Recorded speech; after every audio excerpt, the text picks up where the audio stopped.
All right, welcome inside Nickerson Hall for this matchup between the number 5 Ashland Eagles and your UINDY Greyhounds here on UINDY TV. Drew Ranke alongside Jace Hodge here.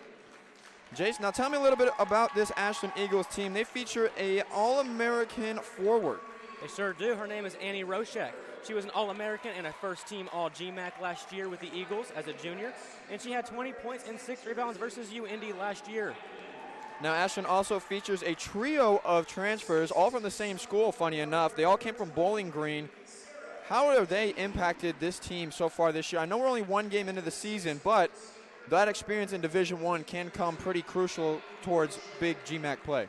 It sure can, and one of them in particular is Zoe Miller. She is a sophomore. She played 1 year at Bowling Green last year. She had 22 points in the opener versus Wayne State. As we take a look at the Ashland starting lineup there, we have Savannah Brockington, Morgan Yoder, Hallie Heidemann, Sarah McKee, and Annie Roshek, that All-American forward that we were just talking about. As we head over to the UINDY bench for their starting lineups, that will feature Amani Moxley, Sadie Hill, Alana Wells, Liv Becker, and Alani Williams-Harris. Earlier before the game, or excuse me, before our pregame show here, we were talking, Jace, Sadie and Alana Wells both missed the second half with injury last year. They are a big part of this team. How do you think they can impact the rest of the season so far? Yeah, they sure are a big part of this team. Alana Wells last year was on the GLVC All-Freshman team, and she had 16 points, 4 assists, and 2 rebounds in the opener. And as for Sadie Hill, she is a senior, a transfer over from Murray State. She had 11, 5, and 3 versus Malone on Friday night. Yeah, that Malone game for UINDY unfortunately did not go in their way, but they showed a lot of composure towards the end of that game, really fighting back after they were down about 10 or 12 points, and they only lost by about 5 or 6, but this UINDY team needs to really come together and pull something out. As we take a look at the starting lineup again, Alana Wells, Liv Becker, and Alani Williams-Harris are your guards. Sadie Hill and Amani Moxley are your forwards. So this UINDY starting 5 has a lot of experience. Everybody up there is a junior and above as we get ready to head to center court for the opening tip of this game.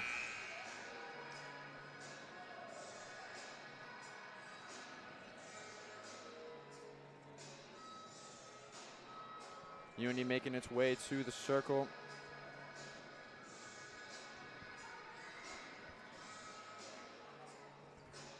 Looks to be Jody Mullins and Liv Becker taking the opening tip for the Greyhounds.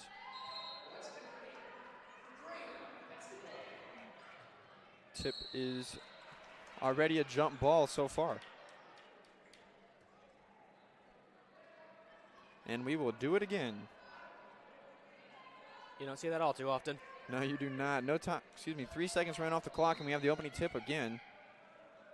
Ball is controlled by Ashland. That is the All-American Annie Roshek.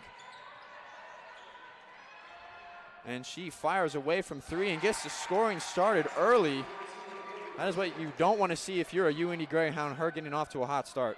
She's going to do that all game. She's going to find the open spot and hit that.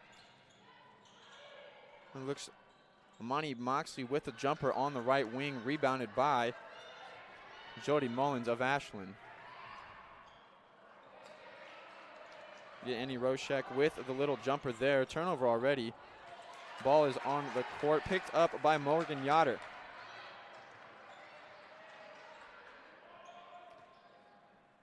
Heidemann gets to Sarah McKee. Morgan Yoder with the 3 off the back iron and picked up by Liv Becker. See if UINDY wants to push the pace here. Becker controls at the top of the key. Alani Williams-Harris is one of those players that can score a lot for the Greyhounds. Averaging 12 points, coming away with 12 points against Malone last weekend. And that is a foul. That is a charge taken there by Savannah Brockington. The first foul of the game on the Greyhounds. You're going to see that Ashland is willing to put their bodies on the line. They will do whatever it takes to win.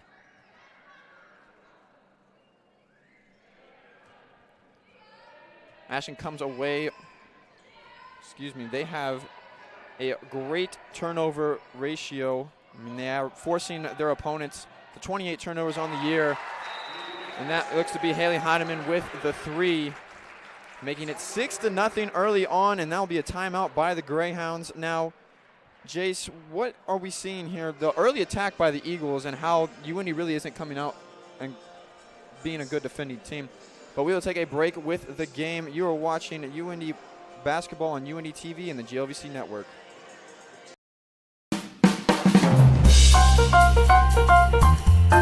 Hey, it's Giselle here on 88.7 WICR. 88.7 The Diamond, the only jazz and classical station in Indianapolis, completely led by the students of the University of Indianapolis.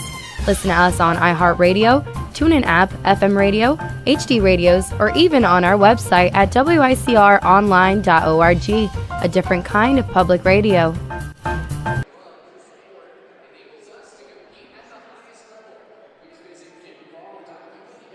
As we take a look at the replay here, and Savannah Brockington throwing it out to Haley Heidemann for the bucket that put them up 6-0. Heidemann has had a hot start here, and they're finding All-American Annie Roshek for the bucket that started off this game. Annie Roshek had 17, 2, and 5 in her last game, so she is off to a great start this year as the Ashland Eagles start off 1-0. And the Eagles last year, they went 29-3 before losing to Wash in the regional semifinals. So this year they look to improve upon that and go farther in the NCAAs. UIndy gets the ball out of the timeout. Alani Williams-Harris tries to bring the ball up court but is double teamed.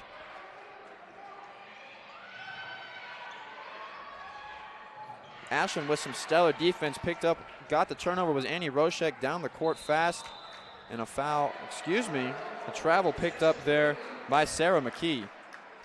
Ashland is putting on the pressure early, looking to force UIndy to commit turnovers. As you mentioned earlier, Ashland is very good at forcing teams into committing turnovers. Yeah, Ashland forces a team to about 25 turnovers a game. UIndy having 20 in their last game versus Malone, so that can be something to watch here as UIndy isn't great on holding the ball for their offensive possessions. Ball inbounded underneath their own basket.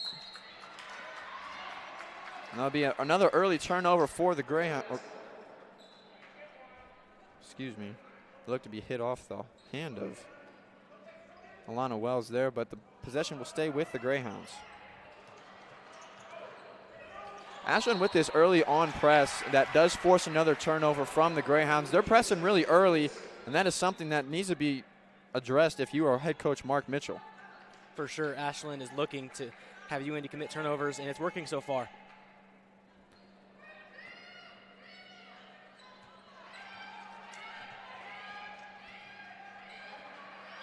Defense from UIndy is holding opponents, opponents are 56% from the field against UIndy, and their defense has not been that great this year. Another 3-ball by the Eagles, and that is really becoming UIndy's weakness as they can't really get past half court here.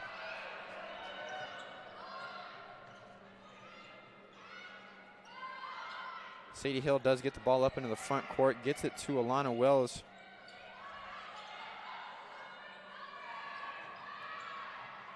Great defense there by, looks like Savannah Brockington on Liv Becker. Forces another turnover for the Greyhounds. Ashland is just penetrating the ball so much that UIndy really has nowhere to go with it. Yeah, and Savannah Brockington has been a big part of that so far. She is constantly up in the face of the UIndy players and forcing them to travel or commit a turnover. Like we were talking about earlier, that Ashland is one of these teams to really force your hand early, as we see Maya Scheidt checking into the ball game along with Flocka Ortiz and Lauren With bringing in those substitutions for the Greyhounds. We were talking about the turnover game for Ashland. I mean, they force 25 turnovers, and 15 of those are steals. Ball put up by the left hand, looked to be Haley Smith, misses. Rebound by Lauren With. That was good defense there by Flocka Ortiz to put the hands up and not allow the shot to get out. That'll be Ortiz with the 3-ball, rims out and rebounded by Haley Smith. Fast break by the Eagles. Leads to a foul. That will be Liv Becker with her. This will be first personal foul. More substitutions as they pretty much change everybody out for Ashland. They do a whole hockey line change there. Bring Maddie Malone inbounding the ball. Another 3-ball by Ashland, rimmed out. That was Haley Heidemann again with the 3-ball shot. And Heidemann will shoot the ball early and often. She shot almost 40% from three land last year.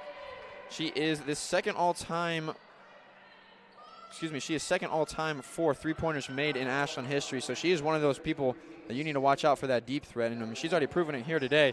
She's hit 2 already from beyond the arc.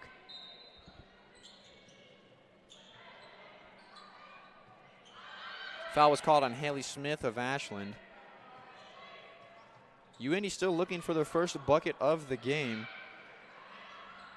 as they've really had no offense. That is Alana Wells with the shot. Rims out, rebounded by Maya Scheit.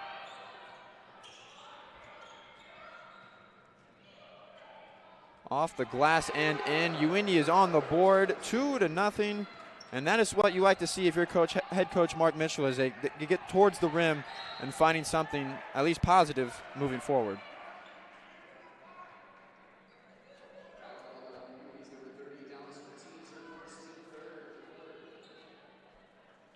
A lot of early fouls being called here by the officiating crew, and that's nothing against them. It's just, and we have Haley Heidemann with another 3, and she nails it. Her third one of the ball game. She has game high 9 points, as we only 4 minutes into this game. And she only had 6 points in the opener, so she's making her presence known early. Last year she averaged 12 points per game. She's already almost there, and we're not even out of the first quarter. Little errant throw there by Alana Wells. Turnover forced again by Ashland as they move quickly up the court.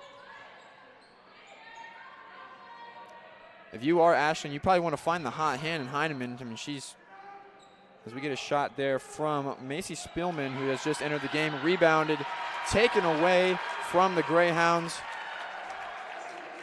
That looked to be Zoe Miller there, and added another bucket for the Eagles. And Zoe Miller was a sophomore we were talking about earlier. She came over from Bowling Green and had a phenomenal opening game with 22 points versus Wayne State. Yeah, we have UIndy's not really looking too aggressive on the offensive end. What do you think they can do in trying to get more of their offensive players a little bit more motivated to get towards that basket instead of settling for those long-range shots that don't have those high percentages of going in? They get some pick-and-roll action going. Start getting some of their forwards into the paint, backing down the defenders. Nearly into the game is Caitlin Krebs. She had 2 threes last game as With pulls up from deep, no good. Rebounded there by Haley Heidemann.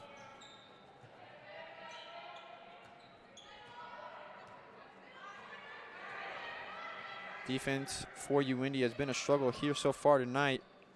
Shot from the top of the key, that was Zoe Miller, rimmed out, grabbed by Sadie Hill.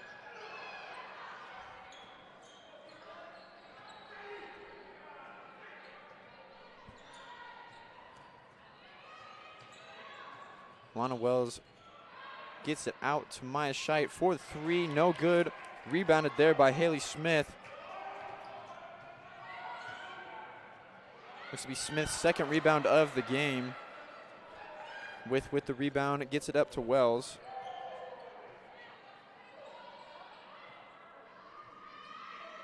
Scheit decides to reset some things on offense as Greyhounds are down by 12 right now. They really haven't had that many offensive possessions that have ended in points. That was the right idea there by Caitlin Krebs. Get into the paint. She just missed the floater.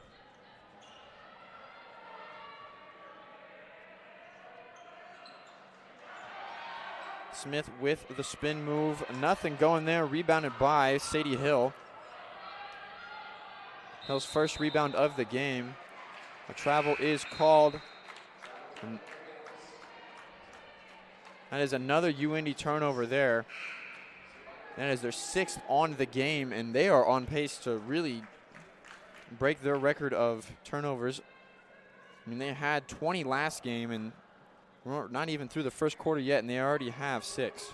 if they need to do a better job of just controlling the ball. Savannah Brockington with the three, no good. Rebounded by Flocka Ortiz. Brings the ball up court.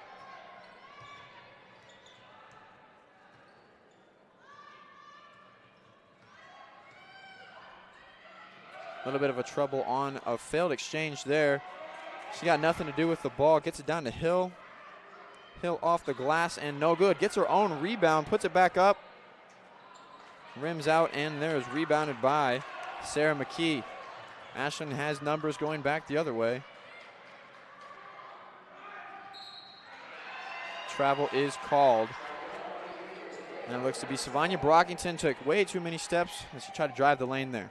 We're getting plenty of travels here today. The refs are on it. UINDY still hasn't really found their offensive rhythm. I mean, they shot 47% from beyond the arc last game, and that's really unheard of. 47% as you have Caitlin Krebs driving there, misses the right-handed layup underneath the rim. That is rebounded by Maddie Malone.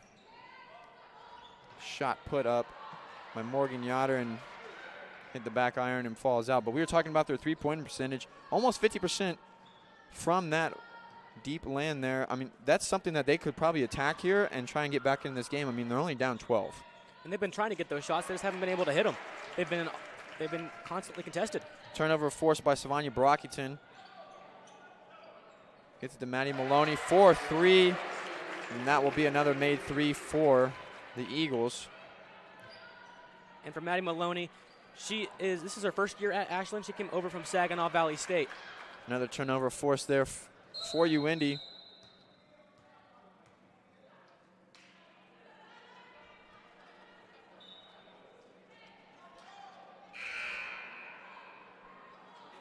That'll be a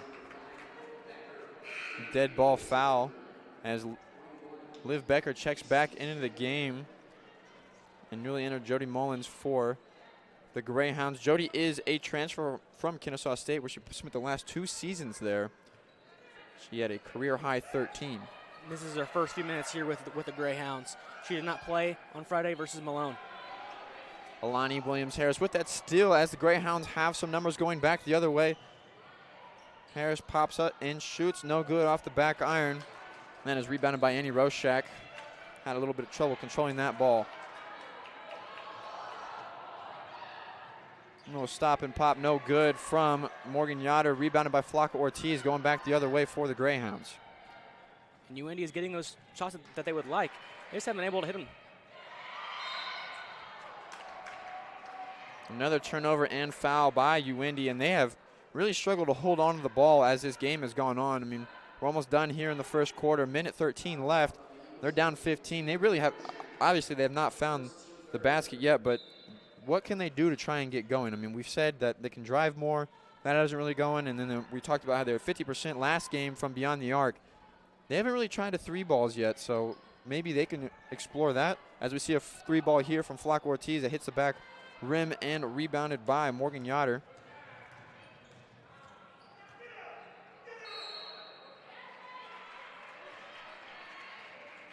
And there's a foul committed by the Greyhounds.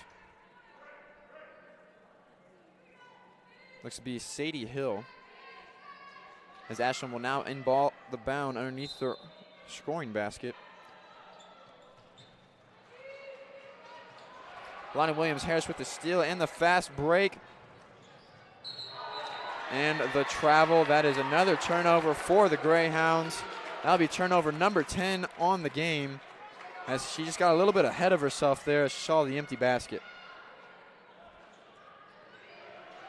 And UINDY is applying the pressure now. They're taking a page out of Ashland's book and pressing them. As Annie Roshak brings the ball up the court, All-American for the Ashland Eagles. She's number 4 in scoring and number 4 in field goal percentage all time for Ashland. As we see Savannah Brockington put it up with the right hand off the glass. That was a great find there by Morgan Yoder. She's passed it right into the lane for Savannah, and Savannah put it right up and in. This full court press for the Eagles is really causing the Greyhounds trouble, especially putting the ball up the court. They haven't really found a rhythm that they want to get into.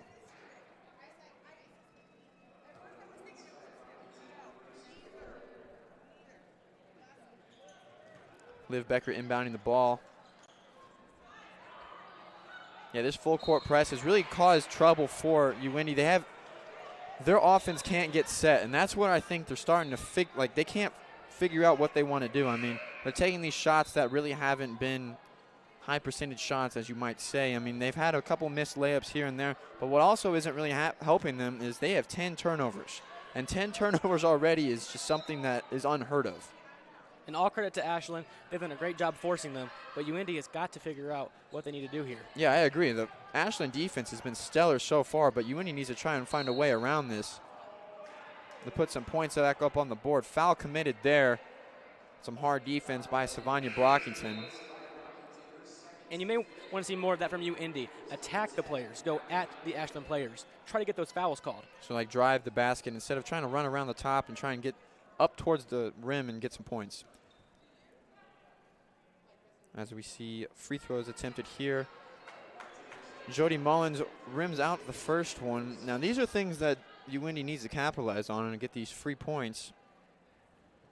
As she makes 1 of 2, making her first free throw points of the year and first points of the year and a Greyhound uniform.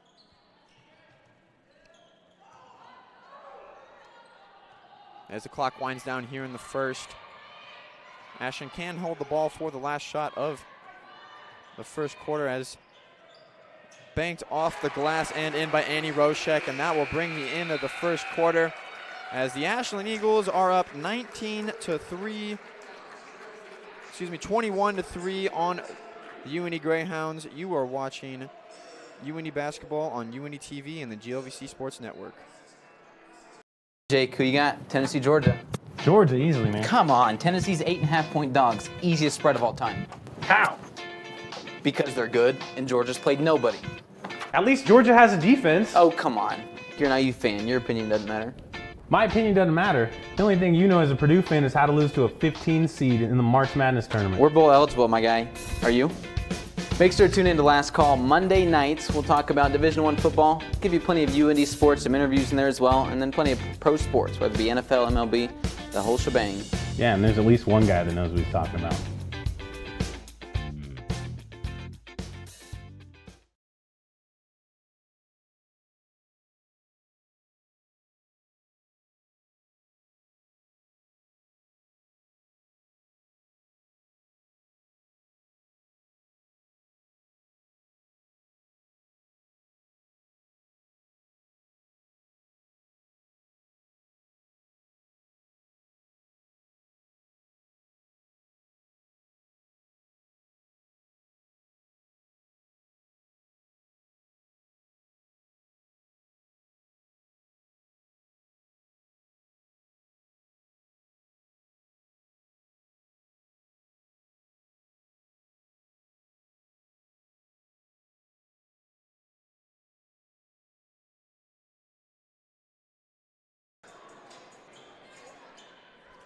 As we start the second quarter here in Nickerson Hall, the Greyhounds trail the visiting Ashland Eagles 21-3, and they are really showing well. They are ranked number 5 in the country. And they have some stellar defense. If they can continue this, UINDY's going to have severe trouble putting the ball in the basket. Yeah, their defensive rating for the Eagles is one of the best in the country, forcing teams to 28 turnovers a game, and they are just suffocating this Greyhound offense, who seemingly can't get a shot off. Have you get Liv Becker firing up a helpless 3, and then is rebounded there by Carolina Jakaitis, and a foul committed. Looks to be on the Greyhounds. Flaca Ortiz. Good job there by Jakaitis to go out and save the ball, keep the possession alive.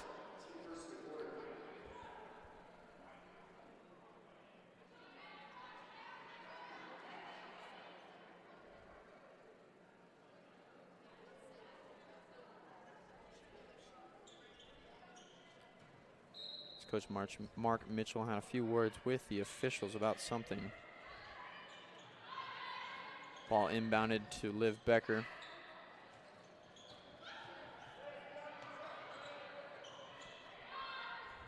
Alana Wells with the 3, no good. Seemingly rebounded by Liv Becker, and a foul committed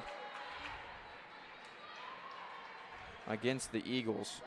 And that'll be a key. If UIndy wants to get back in this game at all, they need to be getting those offensive rebounds, getting those second chance points. Yeah, rebounding is a big story for the Greyhounds. I mean, when they're out rebounded, then last year they were 4-9 on the season, and then Friday night they were out rebounded as well, and unfortunately lost that game. So rebounding pretty much dictates how UIndy's going to come out victorious or not. As Sadie Hill puts it up, an awkward shot there, gets her own rebound, throws it up off the glass again, no good, rebounded by Annie Roshak. She's getting the look, she's just not canning them. Roshak with the straightaway 3 off the front rim, no good, rebounded by Liv Becker. And you can't leave her open. If you leave her open too often, she's going to hit those more often than not. And a big crossover there by Liv Becker. Put up the 3 was Jody Mullins, and a foul on the floor. That is the first sign of life that we have seen from the Greyhounds so far. Nasty little crossover there. Well, who was that, Lonnie Williams-Harris? Yeah, we take a look here. That was Liv Becker. Liv Becker put Haley Heidemann on the floor, and it was a great finish there by Jody Mullins to finish off that play strong.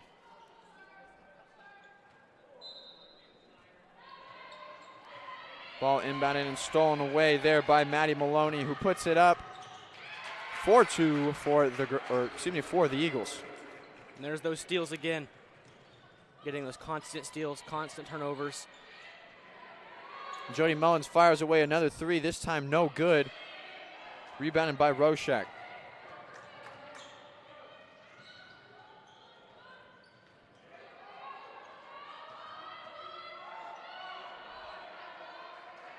Ashland's offense is taking their time setting themselves up for the best quality shot as they find Roshak down low and puts it up for 2. And Malone there was able to work the ball around the arc and then get it right into Roshak. And Roshak there with a good little touch on the shot. Alana Wells with the touch there, but Ashland's really running this swing offense pretty well. I mean, they have great movement up top, and it's leaving these UIndy defenders pretty lost. Yeah, Haley Heidemann throwing up another 3, no good. Gets her own rebound and puts it up. If you're UIndy, you want to box out there, make sure Heidemann can't get back to her own shot. Yeah, especially if she's shooting a 3 all the way in the left wing and then gets underneath the basket for her own rebound. That's something that just can't happen, as another turnover is forced by the Eagles, and that will be a foul committed against Haley Heinemann.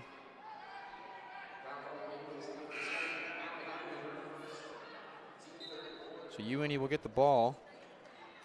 As Heinemann here puts up a shot, nobody boxes her out, gets her own rebound, and then puts it up for 2. That's just something that you can't have happen if you're the Greyhounds.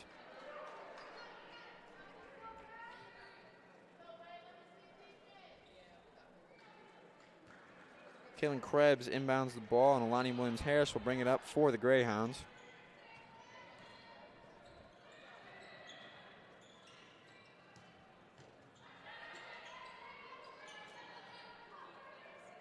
Krebs looks at a 3, but decides not to take it. Gets out to Ortiz. Sadie Hill down low off the glass. No good. A little bit too strong. You can tell that UIndy, though, is being more active on offense, trying to get that ball and get the best quality shot. They're also getting a little bit frustrated. You can see on the faces and the facial expressions of them. I mean, it is kind of frustrating when even easy layups like that won't go in for them. And it's tough when you're against one of the best defenses in the nation. That one of the best defenses in the nation is holding the Greyhounds to 15% from the field, 3 from 20. It's almost unheard of.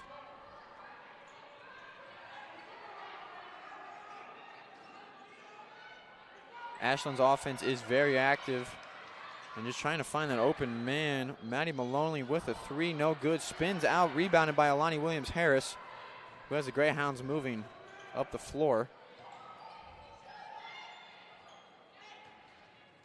Liv Becker with the ball fake. Finds Amani Moxley. With the right hand, no good, too strong. Flocka Ortiz with the floater and in. Tough shot there by Flocka Ortiz. Good job to hit that. And on the defensive side as well, great hustle back there by Ortiz. Basically intercepted there by Becker. Gets Williams-Harris with the ball, puts up the floater and in. This is the defense to offense that the Greyhounds needed. Those transition points to fight back into this game. Some life here for the Greyhounds now. See if they can't get a stop right here. And a travel is called on the Eagles. Momentum falling into UIndy's lap right now as the Eagles really don't know what to do. This is the first time we've seen UIndy really push the pace, really try to get those points. Mark Mitchell's first year here at the helm of the UIndy women's basketball team. He's the 4-year head coach at St. Peter's in New Jersey before he made a stop here in Indianapolis. Sloppy turnover there by Alani Williams-Harris. Morgan Yoder pulled that ball out of midair, and the Eagles are on transition. Hard shot there and a hard foul by Macy Spielman. That will get 2 shots from her. And Ashland is a phenomenal free throw shooting team. They shot 93% from the stripe in their last game. That's just something, I mean, they're one of those teams that does not miss from the free throw line.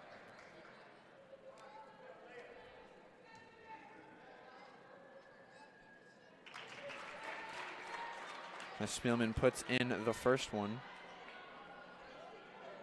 Now go back to Mark Mitchell, the head coach of the Greyhounds here, talking about how he's a 4-year head coach at St. Peter's. Really turned that program around there before he made a stop here. And then before that, he was at Fairleigh Dickinson, who really turned that program around from a team that barely won games into a national championship winner and 33-0. As you see Liv Becker put it up here with the right hand. Gets 2 more up there for the Greyhounds.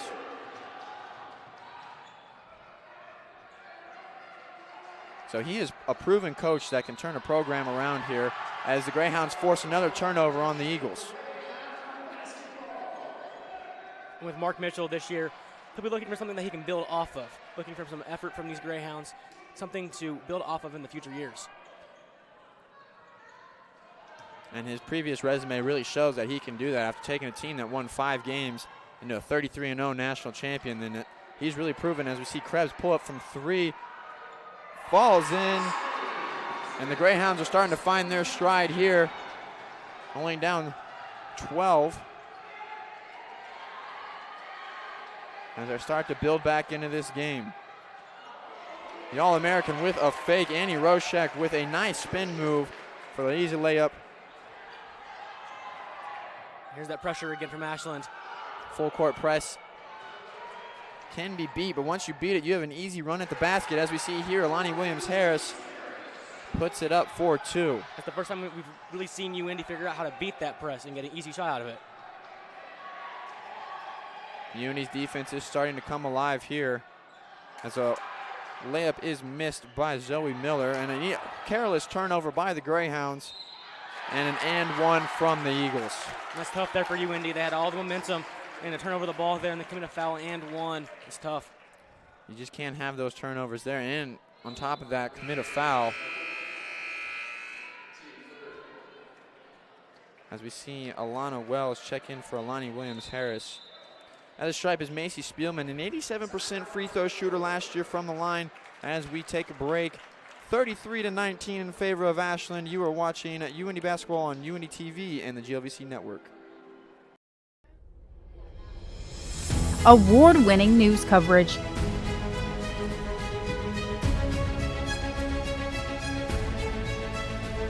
Brought to you by ethical journalists that care about you.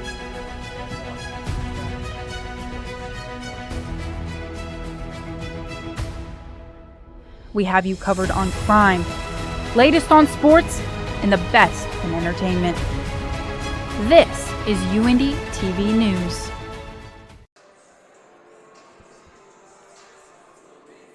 Back here in Nickerson Hall, 33-19 in favor of Ashland. Now, Jace, we saw over the last couple minutes here that UIndy is 33-19 in favor of the Ashland Eagles, and they have really come to play here. Ashland is ranked number 5, and then UIndy has really shown some life over the last 2 minutes. What do you think that they have really been doing? They've been able to beat that press of Ashland. You can see Ashland was pressing the ball. They were able to get out of that press, get easy layups. They're also being able to force Ashland into committing turnovers and then fast break down the court, getting those easy shots.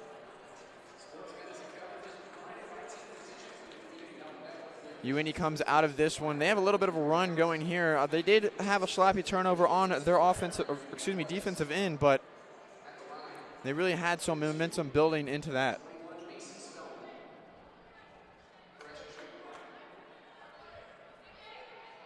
Haley Heineman with a game high of 11 points right now, but she is hot from deep. 3 from 5 from beyond the arc.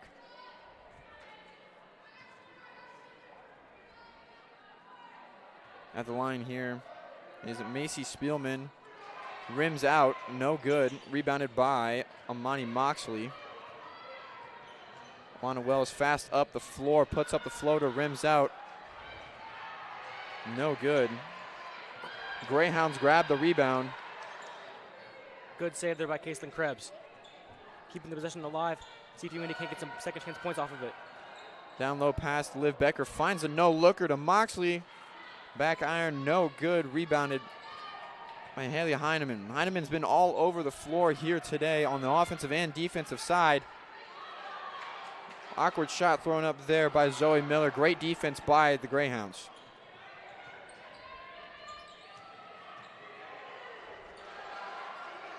A little bit of an errant throw there by Haley Smith. Lana Wills throws up a layup that really had no shot from the beginning, but Flaco Ortiz is there to pick up the rebound. A little bit of a loose ball situation there.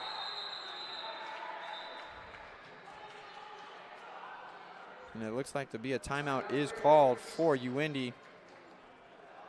Ortiz able to call that timeout right before a jump ball situation is called. 33-19, we will be back here on UINDY TV and the GLVC network. Jake, who you got? Tennessee, Georgia. Georgia, easily, man. Come on, Tennessee's 8.5-point dogs. Easiest spread of all time. How? Because they're good, and Georgia's played nobody. At least Georgia has a defense. Oh, come on. You're an IU fan. Your opinion doesn't matter. My opinion doesn't matter. The only thing you know as a Purdue fan is how to lose to a 15 seed in the March Madness tournament. We're bowl eligible, my guy. Are you? Make sure to tune in to Last Call Monday nights. We'll talk about Division I football, give you plenty of UINDY sports, some interviews in there as well, and then plenty of pro sports, whether it be NFL, MLB, the whole shebang. Yeah, and there's at least one guy that knows what he's talking about. All right, a loose ball situation down here in the bottom left corner as Ashland leads 33-19. That is where we are right now. UINDY starting to show some life as they come out of this timeout. Jace, that full court press by the Eagles has really caused problems for the Greyhounds. How have they kind of overcome that and put up 19 here as they try to claw their way back into this game? They've been able to get a player open, get the ball down the court fast, have a player sitting around half court and pass it to her. She's usually wide open, gets you an easy layup each time. That is the offense that we want to see come more to life as this game is going on, as there is a look to be steal by the Ashland Eagles, but Lana Wells is there to pick up that one as she falls hard on her head there. Missed layup as well, but that'll be a foul on the Eagles as she is down on the floor. You don't want to see this. She missed the second half of last year with an injury. And she is one of those players that is pretty crucial as she already has 4 points, but we will step aside. Ashland 33, UINDY 19. You are watching on UINDY TV and the GLVC network.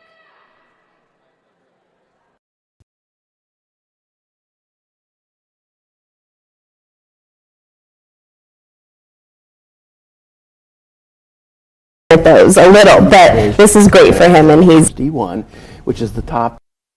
A little tired, but I'm happy to be here. Yeah. So yeah, with our furry friend, we have with us Jake, who you got? Tennessee, Georgia. Georgia, easily, man. Come on. Wells able to walk off on her own power, but that will leave Ashland with the ball, and she did unfortunately drop that ball out of bounds. Maddie Maloney brings the ball up court for the Eagles, as the Eagles lead 33-19, and that is something that the Greyhounds never really thought they would be back in this one. I mean, after being down 21-3 after the end of the first quarter, they really fought their way back into this. So we were talking about it earlier, how they were starting to figure out that full court press from the Eagles. That's just something that they're going to have to deal with for the rest of this game. As a right-hand floater gets put up by Maddie Maloney, and that'll be an and one for her. And Maddie Maloney was a phenomenal player at Saginaw Valley State for 4 years. She was second team All-GILAC last year at Saginaw Valley State. Maloney finishes, or excuse me, she has 7 points right now for this free throw attempt. And puts that through. Maloney is a 92% free throw shooter, so basically you can call it automatic every time. She adds another point up there for Ashland. And you can say about that, and you can say that about Ashland a lot of the time. They are a phenomenal free throw shooting team. Now you really don't want to send them to the line in late game situations, as you has Williams-Harris chuck up a three, rebounded by With. Gets the ball back out to Harris. Another three put up, and off the back iron again, but Liv Becker's there to collect that change, and a foul on her. But this half, you've been seeing, this quarter, excuse me, you've been seeing that UIndy has been able to get those offensive rebounds, get those second chance points. This is what UIndy's done a lot better this quarter. Yeah, they are out rebounding the Eagles 24-15. So that's something that that's a positive note going into half here. I mean, they are out rebounding them, getting those second chance opportunities. They just have to capitalize on those, as Liv Becker puts up the first one and is good. Greyhounds shooting 50% from the line today. And puts up the second one. Brings them that much closer to fighting back into this game.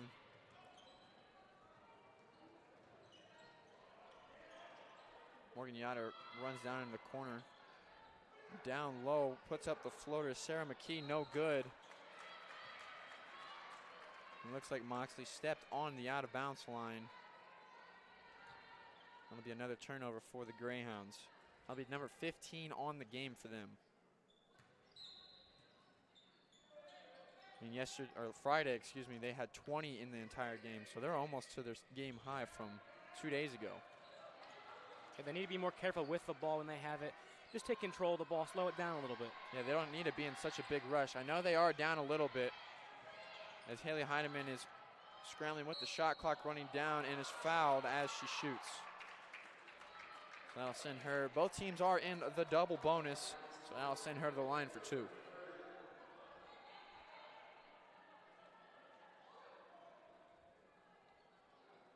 And along with her, Heidemann, I'm saying, she is a phenomenal shooter, but she was also named to the all-defensive team last year.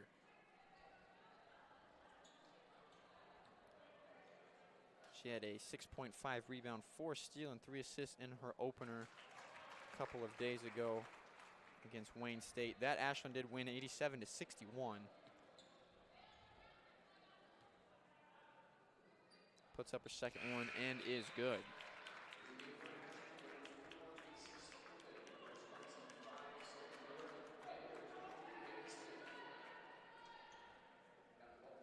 Greyhounds down 17. They were down 12, starting to climb their way back into this game. Game's got a little bit more open here as we get towards half. As they are starting to figure out that full court press from Ashland. It's just they need to capitalize on those opportunities when they do get open. As Moxley puts up the left-hander, no good. And it's another turnover on the Greyhounds. And you know, at the end of the first quarter, Mark Mitchell was talking to them about how to beat that full court press, how to get past that full court press. Full court press really wasn't an issue Friday night against Malone. UIndy really did fight in that game. I mean, they shot lights out from beyond the arc, almost 50% from there. Moxley with the rebound. As if UIndy does force a turnover on the Eagles, then they get them in transition. They don't have time to set up that full court defense. So I mean, that's where they really need to start capitalizing on these instead of stepping back and try and set up a play. And they've been doing that plenty more here in this quarter. As With travels as she was falling to the ground. Tried to get the ball out to Alani Williams-Harris for that open three. It was the right thought there. She just lost her footing. Just a little bit slippery on the court. As the Greyhounds still down 17. Enough time separation between the shot clock and the game clock that the Greyhounds will get another opportunity to possess the ball. So try and get some momentum building in a half as a jump ball is called with Lauren With on the ground trying to fight the ball away from a whole flock of Eagles.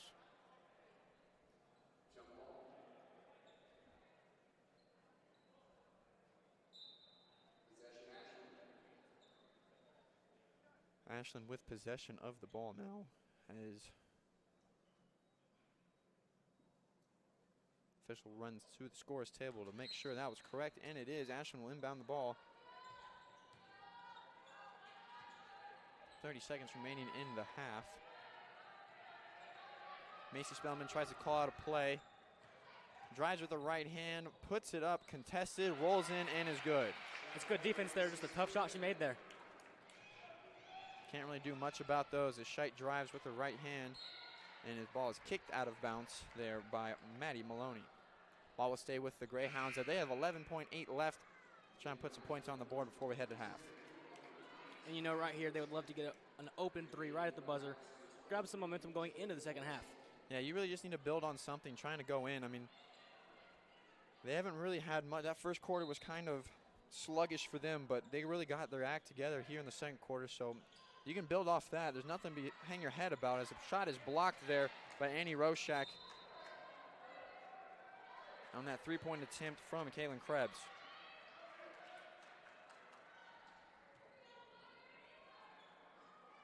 The ball will stay with the Greyhounds, it looks like.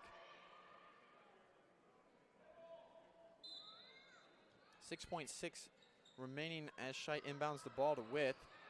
With a spin move. Puts it up, no good. And Ashland will hold the ball as we head to half. 40-21 in favor of the 5th-ranked Eagles over the Greyhounds. You are watching UINDY basketball on UINDY TV and the GLVC network.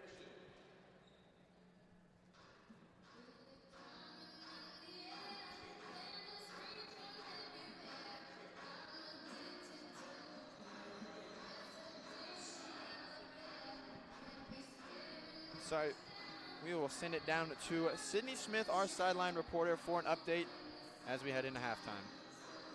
Thanks, Drew and Jace. The Greyhounds, have had a rough start with the Eagles scoring multiple baskets within the first few minutes of the game. We can see head coach Mark Mitchell getting frustrated with the Eagles taking the lead so early. However, the Hounds are still working hard to put up a fight against the 5th-ranked team nationally.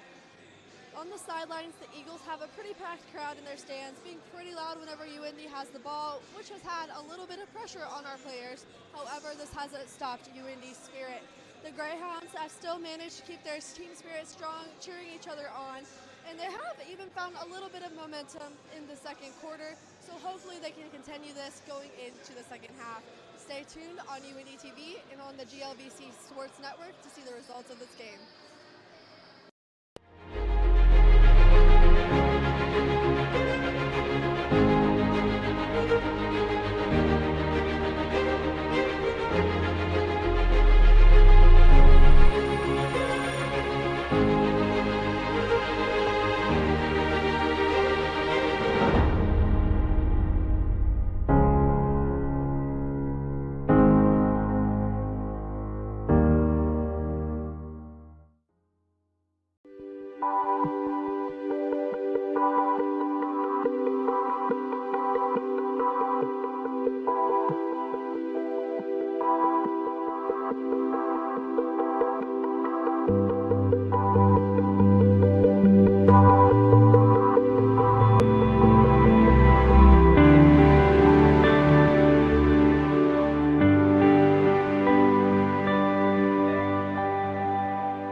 in life, things aren't scripted. If you're an athlete, we need people like you and translate those skills to officiating.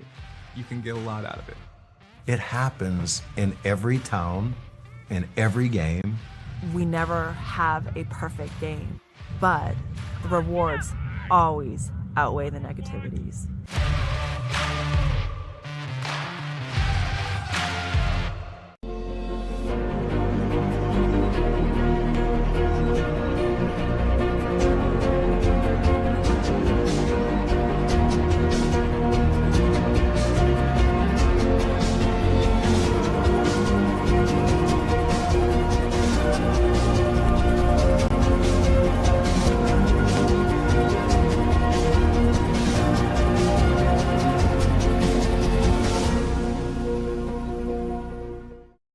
Across divisions, sports, championships, and schools for nearly 500,000 student athletes. College sports create lifelong opportunity, and that starts with education. We've raised the academic bar, so more are earning degrees, creating healthier campuses by working with the nation's brightest minds, and making sure more have the chance to succeed and are supported on their journey. But beyond the numbers, it's about opportunity, and we're working to provide it for every student athlete.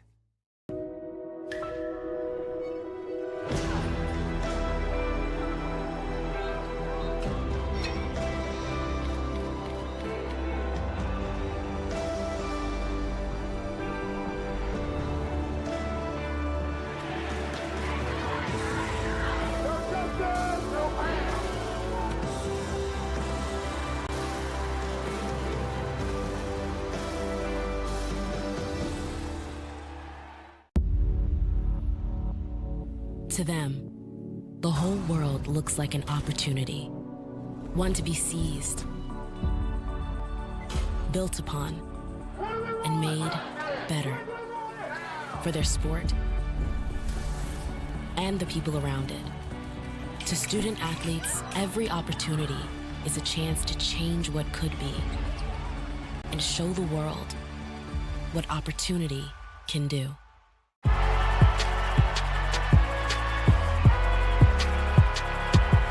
Number 32, Kyle Hornsby. Inside the 30, touchdown. Michaela Burgess. An incredible finish by Holmes. The NCAA and its member schools offer nearly 500,000 college athletes a path to go pro in something other than sports. Learn more at ncaa.org. I pledge. I am an NCAA student athlete. And I pledge to be a champion of unity on my team, on my campus, and in my community. I pledge to embrace differences and strive for inclusion and collaboration. I pledge to stand against racism, hate, and discrimination. I pledge to strive for love, care, and forgiveness. I pledge to stand against silence, deceit, and obscurity. I pledge to strive for dialogue, truth, and understanding. I pledge to stand against fear and doubt. I pledge to strive for trust and belief in one another. I pledge to stand against complacency and stagnancy. I pledge to strive for change and growth. I commit to supporting my fellow student athletes in all circumstances that impact them. I commit to both choosing unity personally and encouraging it for all. I pledge these things because we are stronger together. United as one. In NCAA Division II, community engagement is an initiative at all 25 national championships because student athletes want to give back while competing for a national title. Over the course of the year, Division II student athletes have an opportunity to leave a lasting impression in local communities throughout the country. Whether Division II student athletes are volunteering at hospitals, schools, after-school care programs, foster homes, or retirement villages, they make a difference in the lives of others. In Division II, we rise to the opportunity and make community engagement ours. In NCAA Division II, student athletes leave a lasting impression on their communities. That's because Division II student athletes want to make a difference and truly be part of their surrounding communities. Through community engagement, thousands of student athletes from various backgrounds interact with community members who view them as role models. This interaction leaves a positive and perhaps even life-changing impression on all those involved. In Division II, we rise to the opportunity and make community engagement ours.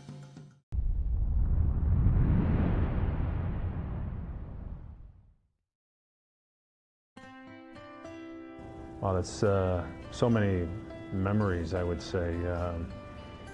I think the things that when my teammates and I get together, what we enjoy the most, I think, are just all the stories, all the things that happen between us playing against some of the best schools. You know, we played some Division I schools.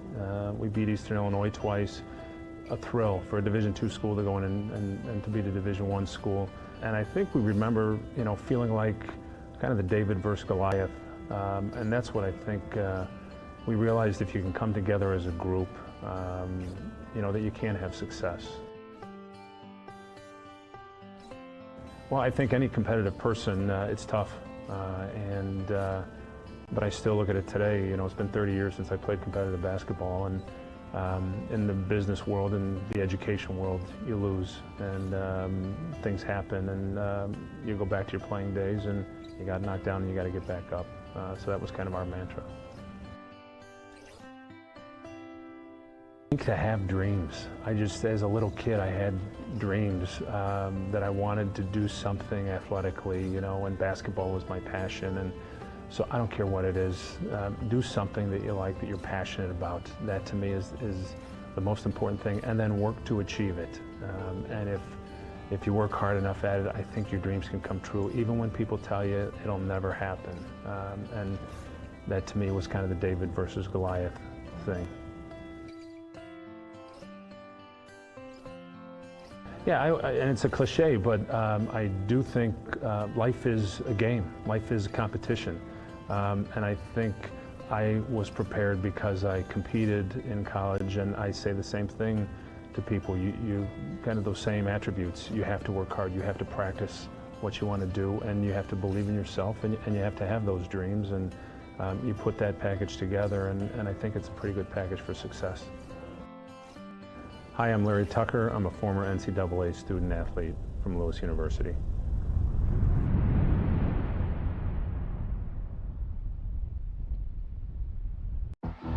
Being a champion takes more than skill, more than endless drills, more than using your head. Being a champion takes the heart to give it your all, the agility to thrive from any angle, and the relentless drive to be the best. Welcome to Division II, where the pursuit is yours to create, and the question isn't, can you do it? It's, will you?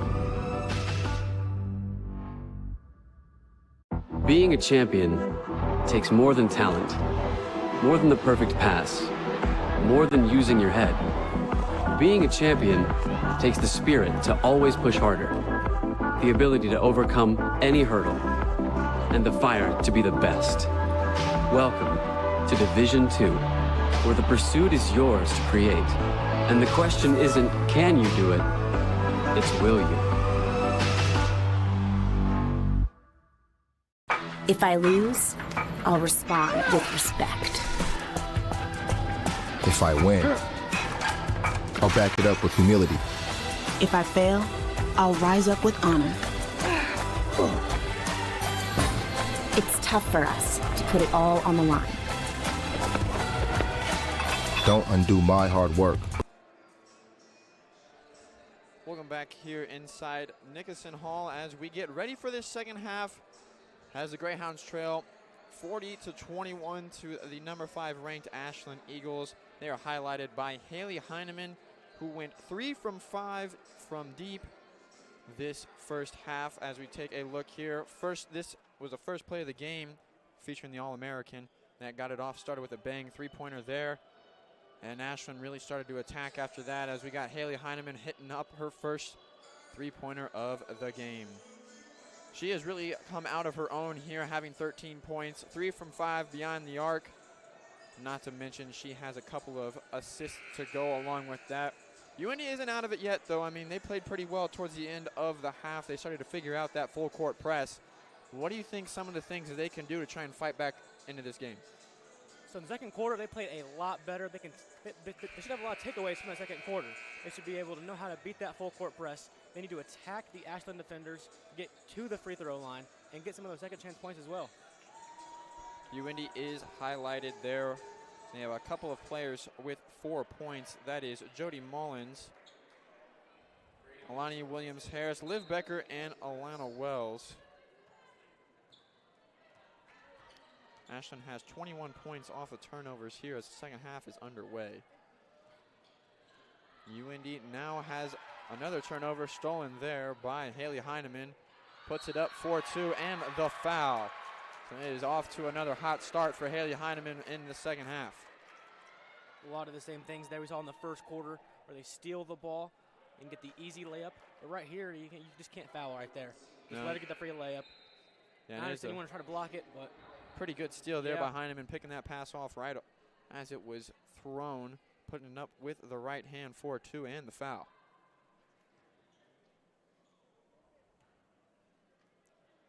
Heineman misses that one. She's an 87% free throw shooter on the year, but is rebounded by the Eagles, and they have another offensive possession. Right hand floater and in. Count the bucket and the foul as we see back-to-back plays that result in that. And it's Savannah Brockington taking it to the rim. And with Savannah Brockington, she actually is from Indianapolis. She attended North Central before playing at Purdue Northwest for 3 years. This is now her first year at Ashland University. She posted a career-high 37 points, 9 rebounds, 9 assists, 4 steals, and 2 blocks while with Purdue Northwest. And she puts in that one to extend their lead by even more. As you get Williams-Harris here with an awkward shot, puts up no good, rebounded by, further mentioned, Brockington.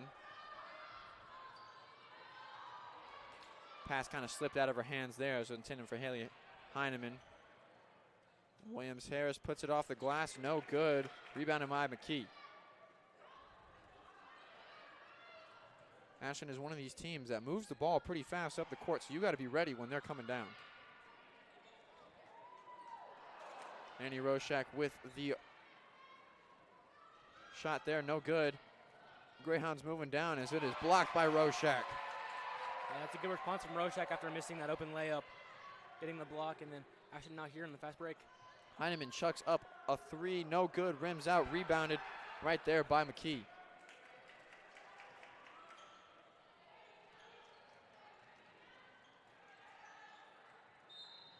Looks to be hit out last by Ortiz of UINDY. There's a newcomer right here, number 24, Jada Patton is in the game. This is her first game with UINDY this year. As you see the block there by Roshak. And Jada Patman is a freshman. This is her first game with UINDY. She attended Penn High School in Granger, Indiana. Heineman throws up a 3 and is good. She is on fire from beyond the arc here. Ashland has a 9-0 run over the last 3 minutes.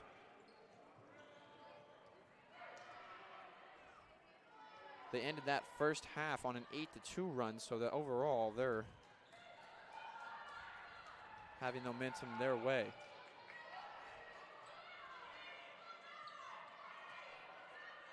As the defense from Ashland has picked up a little bit. Williams-Harris chucks up a 3 and is good right in the face of Morgan Yoder. And that has to feel good for UINDY getting points up on the board early. And they haven't been able to hit those 3-point shots today. Finally knocking one down, that's got to feel good. Now UINDY is 3 from 11 from beyond the arc, so they're not doing that well. It's Williams-Harris, shot clock winding down, little step back jumper, puts it up with 2 seconds remaining. And that is one of those things that gets the Greyhounds going early. I mean, early in the first quarter, they didn't really have much going for them. But if you get points like this, as Williams-Harris just does here, and gets it started off well, then that's something good for them. As a drive by Macy Spielman puts it up for 2. And Spielman last year, she was second team all GMAC. She also went to Bowling Green for 2 years. She's one of those 3 transfers over from Bowling Green. And it'll play a pretty big role in their success for the rest of the year. I mean, you have 3 D1 transfers come into your program. That shows something either about your program or how interested they are in winning a national championship here. And it's shown by that number 5 ranking. They're obviously noticing they have the D1 transfers and these top players here at this university.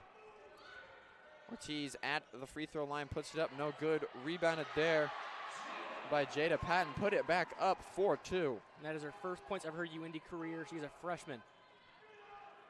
There's a spark that the Greyhounds are looking for. Nice move down low by Zoe Miller, puts it up for 2 for the Eagles.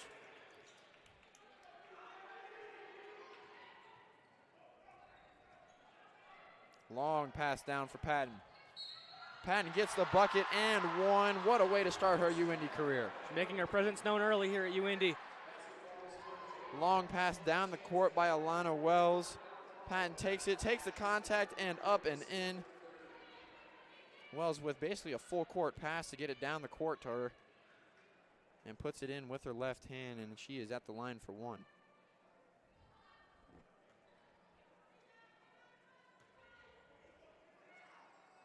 And puts that in. Yeah, completes the three-point play. Something that UIndy needs to get going. Starting to climb back into this game, 52-29 in favor of the Eagles. Defensive stand there by Ortiz causes a jump ball. Possession does stay with Ashland.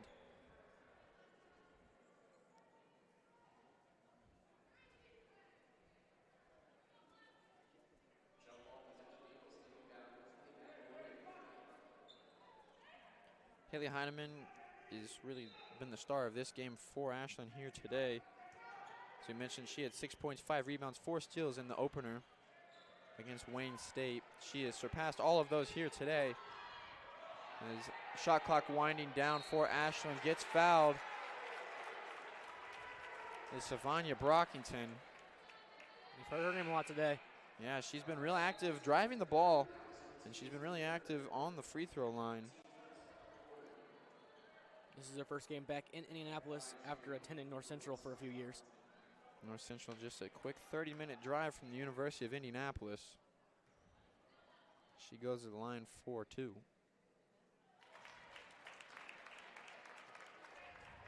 Makes the first one. Brings her up to 6 points on the day. Makes the second one. And she checks out the game in favor of Haley Heineman.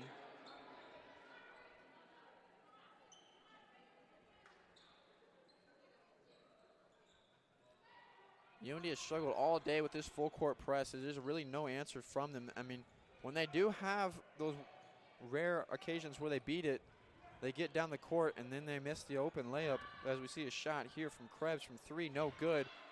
Rebounded by Macy Spielman, leads the charge for the Eagles down the court.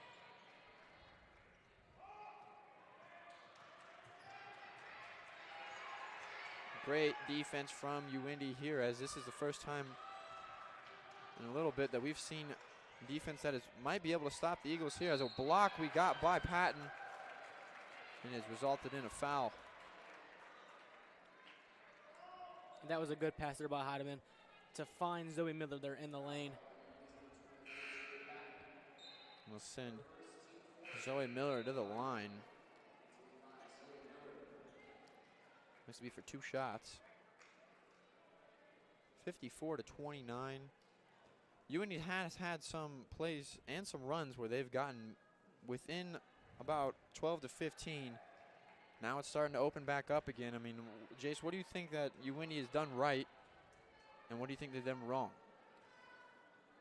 So on the offensive side of things, they've been able to get those offensive rebounds and second chance points constantly, but they just haven't been able to capitalize off of that and get a run going. But what they need to fix up here, they need to, like that, put more pressure onto the Ashland players, onto the defenders, get more quick pace going, get some easy points. So trying to keep the Eagles on their heels, as we see a replay here of drive by Alana Wells. Charge is called, or excuse me, block is called on Ashland. That will send Wells to the line.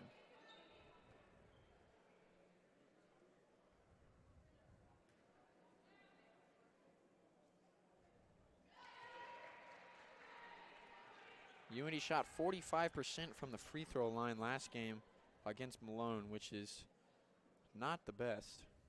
It's not what you want. If you want to pull out a game, you got to hit your shots. As she makes the second one there.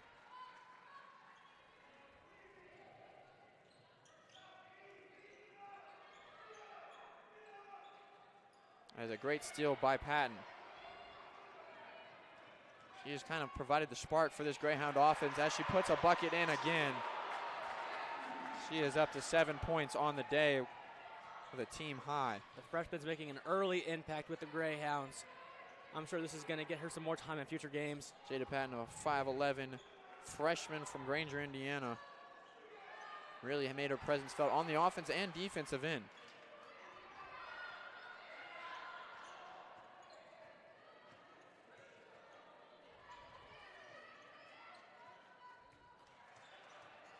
Wells with the ball.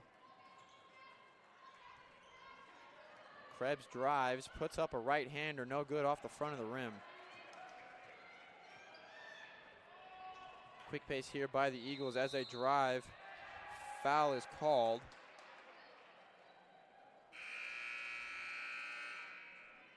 And right here you can see Patton goes under the basket with the right hand. Soft touch off of the glass. Nails it. She has brought the spark to this Greyhound offense as it is 55-33 in favor of the number 5 Ashland Eagles. You are watching UINDY basketball on UINDY TV and the GLVC network.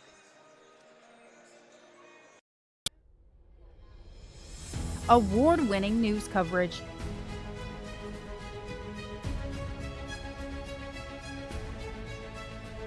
Brought to you by ethical journalists that care about you.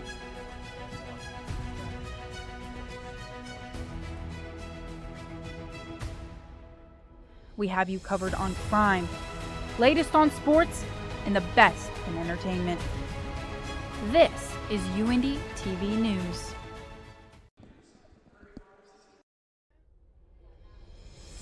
Award-winning news coverage.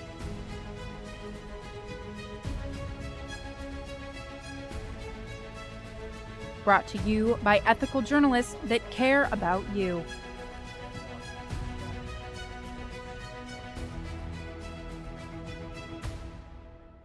We have you covered on crime, latest on sports, and the best in entertainment. This is UINDY TV News. Back here in Nickerson Hall, 55-33 in favor of Ashland. Jace, we've seen some bright spots. Bright spot for UINDY, Jada Patton, as she has come out off the bench, putting up 7 quick points for the Greyhounds, providing a spark for their team. It's a spark that UINDY needed. UINDY needed something to get going their way. And Patton came off the bench, quickly providing 7 points for the Greyhounds. And it's something they need to get going here, down 55-33.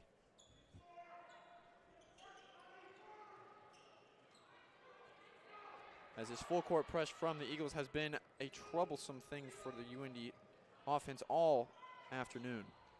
It's almost a mishap there by Williams-Harris in the corner.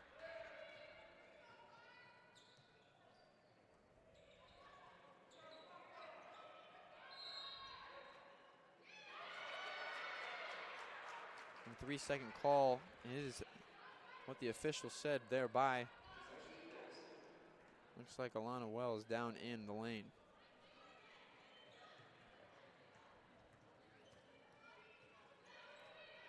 Ashland bringing the ball up court. Looked to be a travel there by Annie Roshak. These refs continue to be really strict in these travels.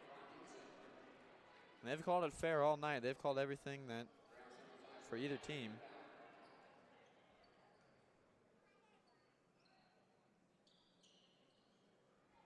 UINDY needs to try and find something, a spark in what they can find. They can't really rely just straight on Jada Patton to come out here and drop 30, but she can be the start of it. Williams-Harris is trapped there in the corner as they are forced to call a timeout. Coach Mark Mitchell does not look pleased with that one. Is it a 30-second timeout? And we will step aside. 55-33 in favor of Ashland. You're watching UINDY basketball on UINDY TV and the GLVC network.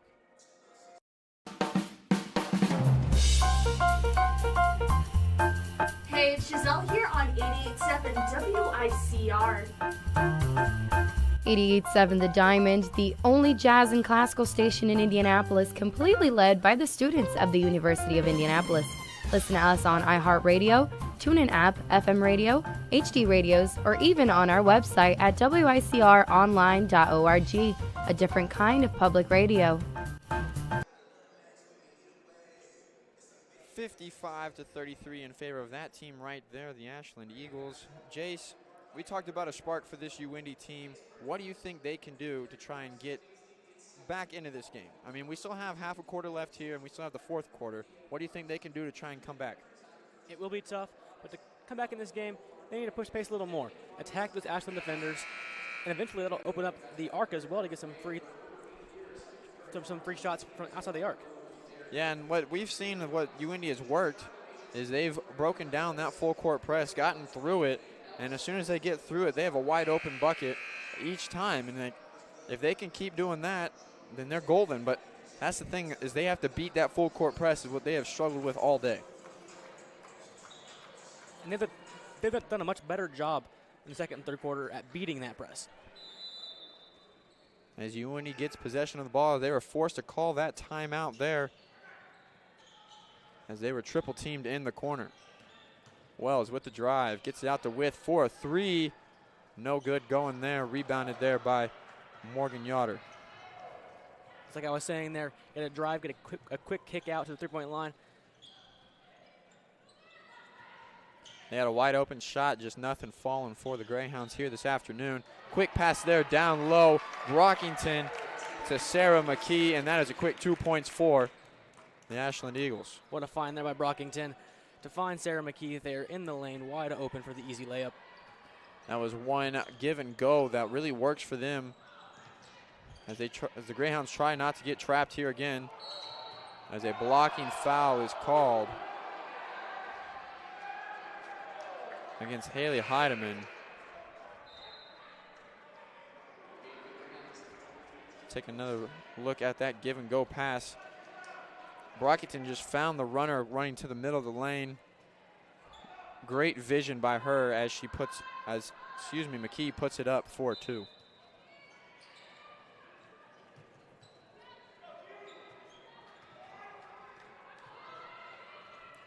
UIndy needs to start playing with a little bit of urgency to try and come back in this game. Is a foul is called against Flocka Ortiz. There's a little push off there. Ball will go to Ashland.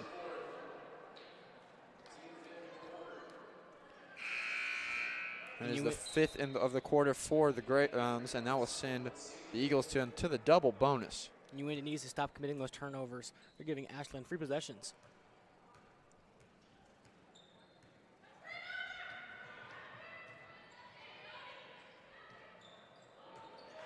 Ashland is really good at running this pick and roll. I mean, they've done it the last couple times that they've come down here on the offensive end. They have Brockington up top holding the ball, and they'll just send a runner through the middle of the lane. It's opened every time, and that's what has really worked for them here today.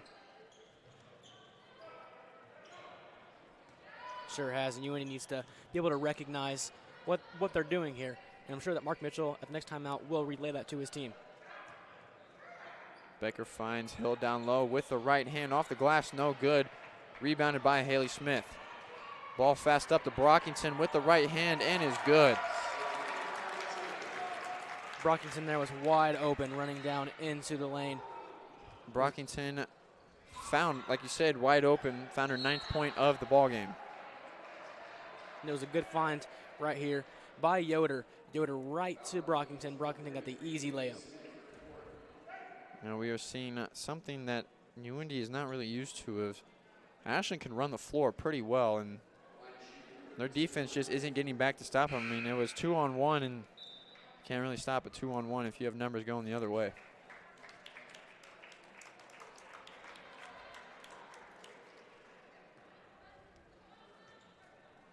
With at the line with 2 shots, nails the first one.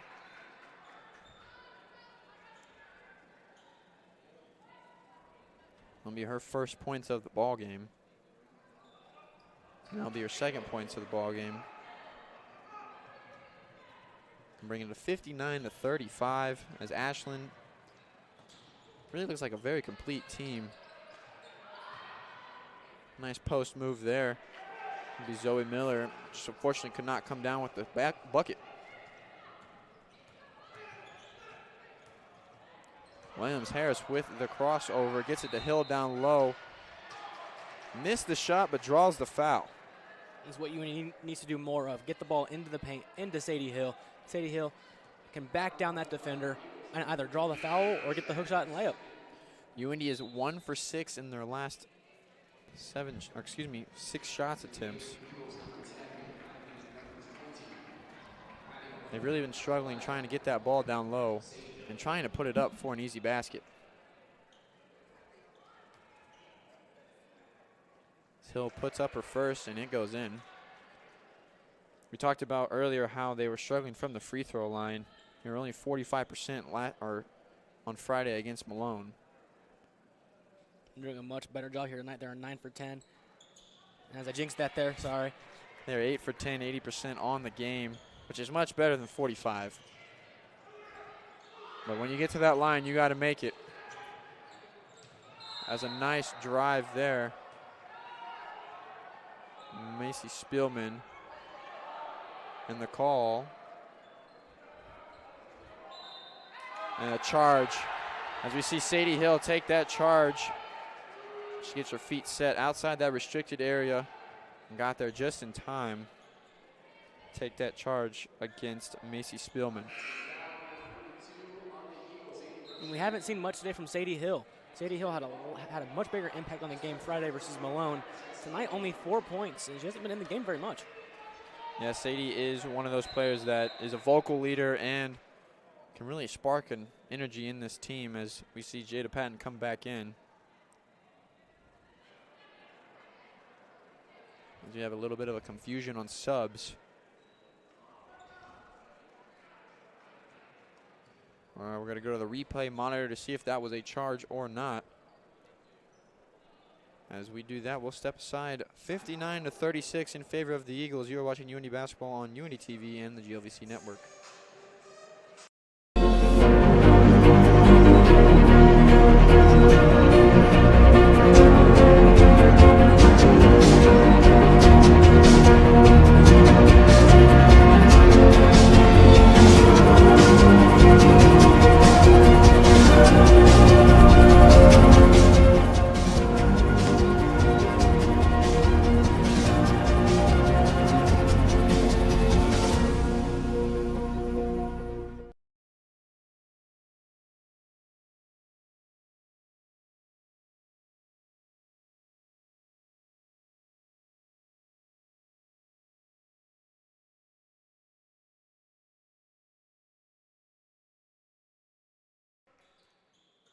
Back here in game action as UINDY inbounds the ball.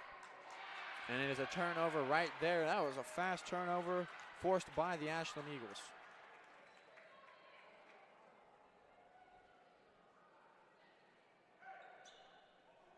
There it was again from UINDY, committing a turnover early on in the possession, giving Ashland more time with the ball, more chance to create more separation in this game. As Ashland gets another possession, Roshank puts it up with the right hand and nails it. That's the first time we've seen something from Roshank this half. She was more of a presence in the first half. She had 9 points in the first half. She is really coming into her own here in this game. See Jody Mullins drive down to the right. Here's a spark of energy for the Greyhounds offense, and Jada Patton, who is fouled on that shot. Jada Patton there again, getting down into the lane, drawing a foul. She is really the only Greyhound that has found success scoring here tonight.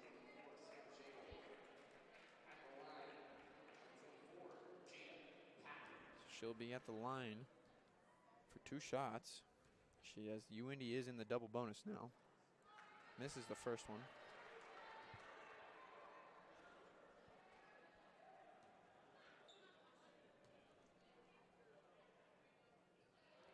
Puts up the second one in, is no good.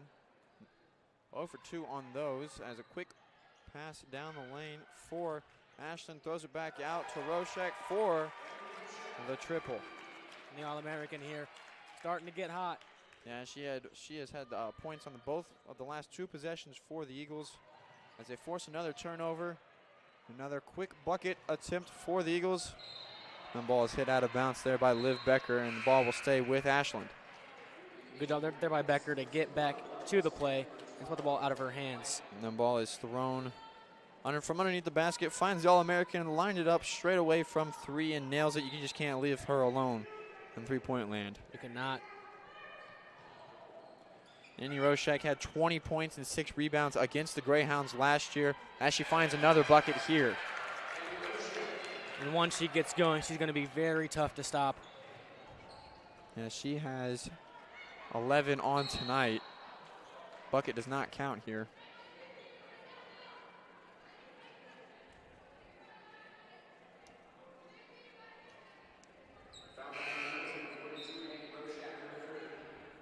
Is the third foul on Roshak, as she is really starting to take over this game, having 11 points and 3 fouls on the night. 66-36 as Patton tries to change that. Makes the first one.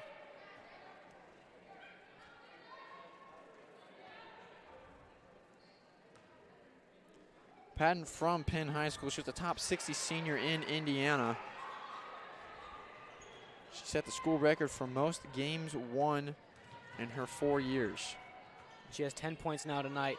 She's been that spark that UIndy has needed, although hasn't provided much of anything for the other players. Foul committed there on the Eagles.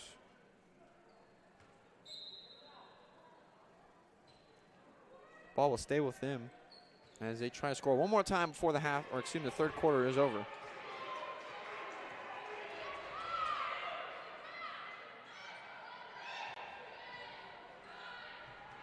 Ashland with the shot clock winding down.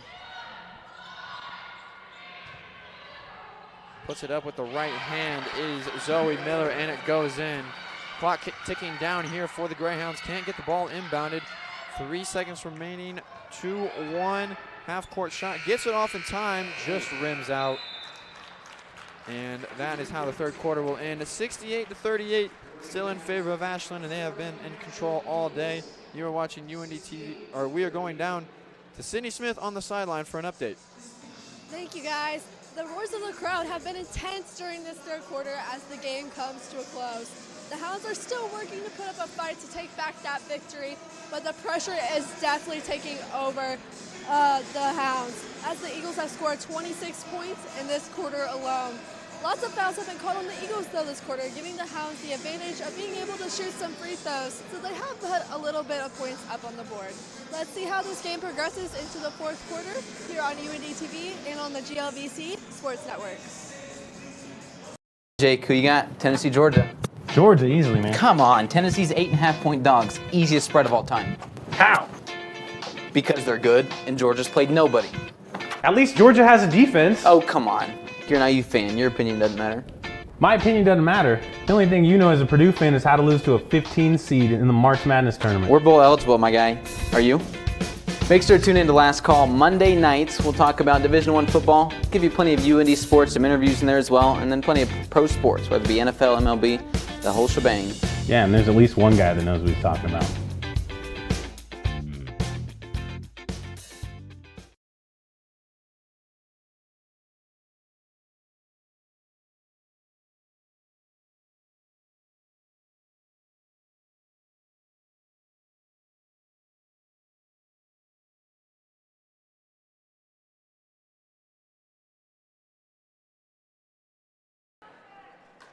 Back here at Nickerson Hall as the Ashland Eagles lead the Indianapolis Greyhounds 68-38, and they've just been in control all day.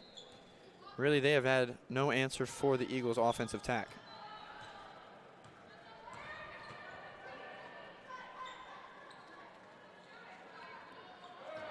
As the Eagles force another turnover, as that is one of many that the Greyhounds have committed all day, and another and one shot there for Zoe Miller. See a fast break for Ashland as they put it up, or Zoe Miller puts it up with her left hand. Quick decision there by Savannah Brockington. And get Miller the ball and the bucket +1. And Brockington tonight has been phenomenal passing. He's had multiple assists that have been just unbelievable. Yeah, she's been a real true point guard, finding her open players and getting them points. She has a team high 4 assists, 3 steals. And it's 3 from 3 from the line. As Ashland keeps the ball, and they throw it right out of bounds, as there's just a little bit of a miscommunication there between Sam Chapel and Morgan Yoder. As the Greyhounds now get possession. And Sam Chapel, we haven't seen much of her today, but she has the school record for 9 3-pointers in one game. That is kind of insane when you think about it. As a nice design play there, fouled. It's Jody Mullins as she cut to the basket.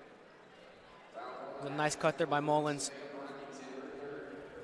Lana Wells found her as she was cutting towards the basket, and she will be the line for 2 shots. Now Mullins did spend 2, we mentioned it earlier, she spent 2 seasons playing in Division I Kennesaw State. She had a career high 13 points there in 34 games played. So she is a very experienced basketball player that Coach Mark Mitchell has brought into this program.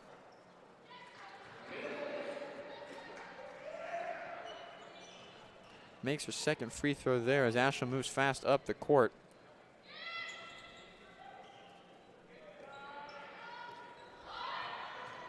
This is the same play they've ran a lot today. And they call her for a hooking around the back there. As you see this right elbow get in there behind Amani Moxley.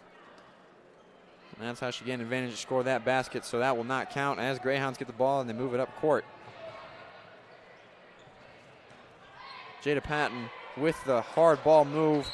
No good on the shot attempt. Great move, though, yet again by Patton. You'll see her make that shot more times than not, but she had the right idea there. Unfortunate little bounce there off the backboard. But, yeah, she did have the right idea. She took the ball to the rim, and that's really all you can do here, to beat that defense. And that's how they scored most of their points. Will be another turnover for the Greyhounds.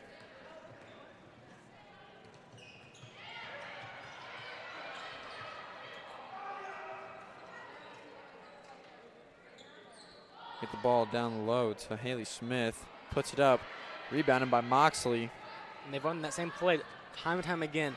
Get the ball into the post and do a little move in the post. And Scheit finds Wells out there. Nothing going from three-point land for her. As the ball is hit out of bounds. And will be UINDY ball.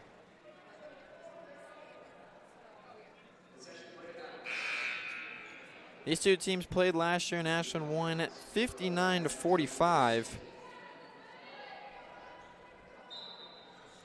The overall series record is Ashland leads that 21-17. Last time UINDY won was in 2013, 85-75. So it's been a while since UINDY has beat Ashland. And they have really not come. Ashland came prepared here today. Mullins driving with the right hand underneath the basket. Tries a little reverse.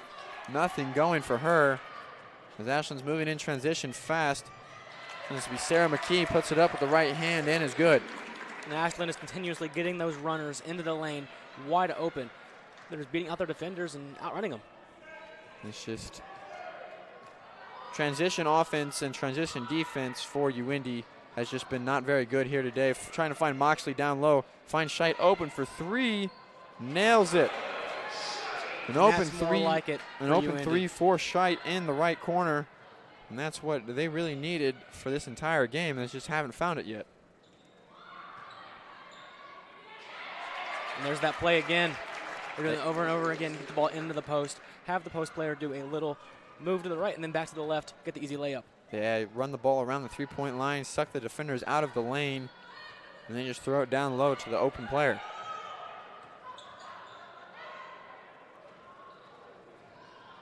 Long court pass there by Scheit. as Mullins tries a little floater fadeaway. No good, off the back rim. And a little bit of a travel there from Haley Smith, but they had 4-on-2. There was really no UINDY defenders back there, so you see Moxley's pass out to Scheit for the 3. And then the fast break points for Sarah McKee. And that's what they've been doing all night, is just getting in transition and scoring.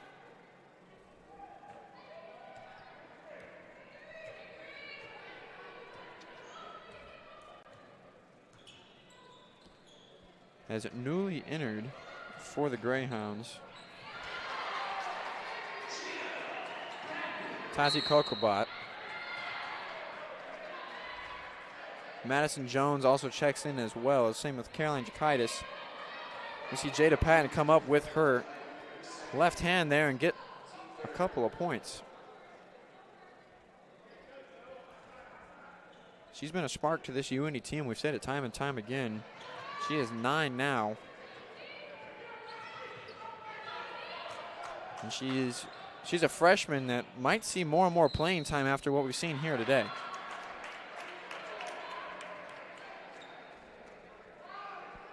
And this is the first time this year we've seen Tashi Kukobot.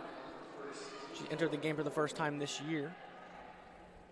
West Lafayette, Indiana. She's a junior. Caroline Jakaitis also checks in as well.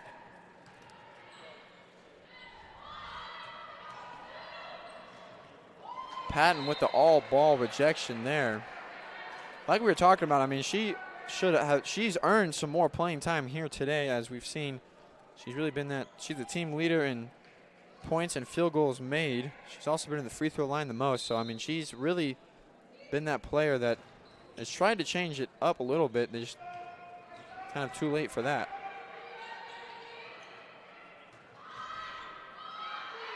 Roshak down low with the right hand, gets her own rebound and puts it back up for 2.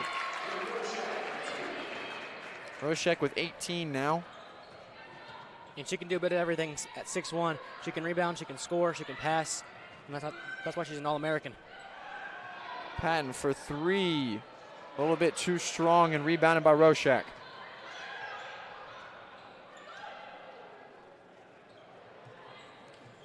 Three ball put up there by Macy Spillman off the back iron, no good. Rebounded by Haley Smith. Kicks out to Roshak. Roshak is dangerous from 3, so you got to be careful. Smith gets the ball out. As we look down low as Roshak puts back up her own miss. And she is on fire here tonight. 18, 8 for 12 from the field. Leads the team in blocks and minutes as well. And it's been fairly even tonight. UINDY's only down by 4 in the rebounding category, and turnovers are tied at 19. But UINDY just hadn't been able to shoot the ball. Sophia Neese checks in for Ashland. Kokobot puts up a 3, a little bit short. Had a nice crossover move. She couldn't finish the basket. Maloney hands it off to Spillman, and she is fouled. And you would think soon here that Ashland will start slowing the pace down, start getting that clock down. But they keep fast pace going right now. And we have reached our media timeout, 76-45 in favor of the Ashland Eagles. You are watching UINDY basketball on UINDY TV and the GLVC Sports Network. From court to court and lane to lane, under the lights or under the sun, no one delivers Division II sports like NCAA.com. The center of D2 is inside the NCAA.com hub, with exclusive highlights of every sport and live broadcasts of every Division II championship found nowhere else. Make NCAA.com yours, the home of Division II college sports.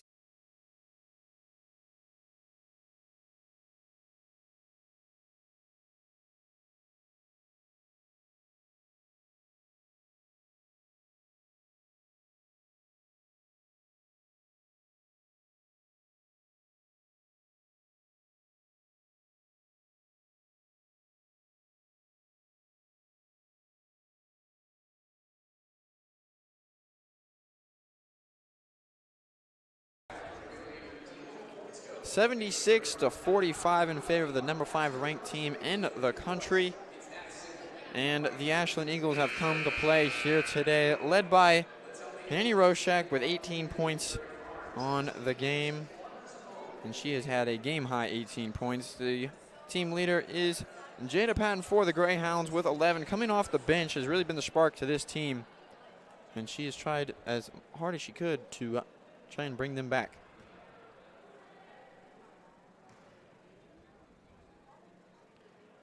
From the line, we have Macy Spillman puts up her first shot and is good.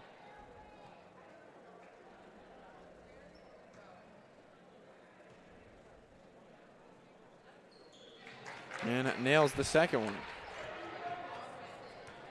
Greyhounds have a fast come up on the offensive zone. A little bit of a mishandle of the ball out there by Meredith Runklick. Jones with the ball up top. Finds Ortiz down low. Little spin move off the glass, no good. Rebounded there by Annie Roshak. So those little plays like that are killer to an offensive game plan where you can't really make your own layups.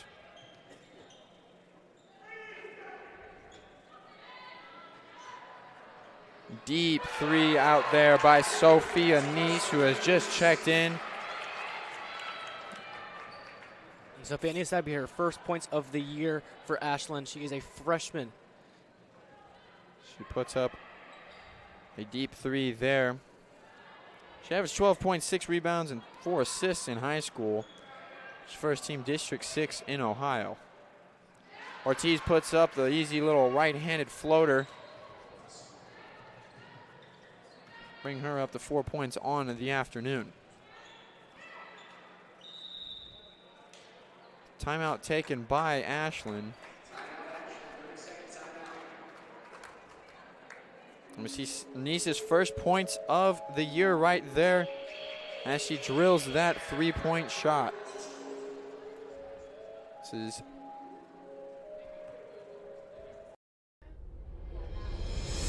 award-winning news coverage.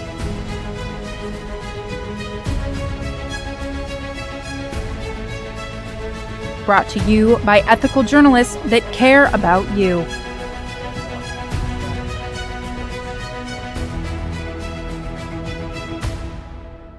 We have you covered on crime, latest on sports, and the best in entertainment. This is UINDY TV News.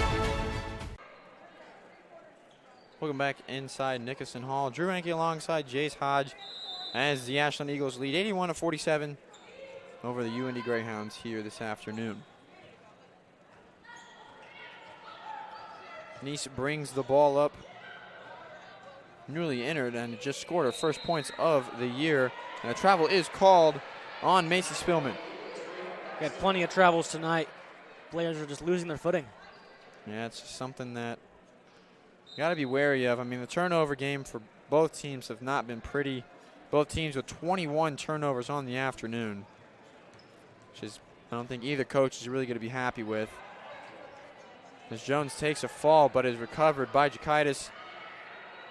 And Jones puts back up her own miss there. No good, but it is fouled. We'll send her the line. Madison Jones looking to get her first points in a UIndy uniform. She is a transfer over from Davenport University. She started 17 games for the Panthers, averaged 16 points and 3 rebounds.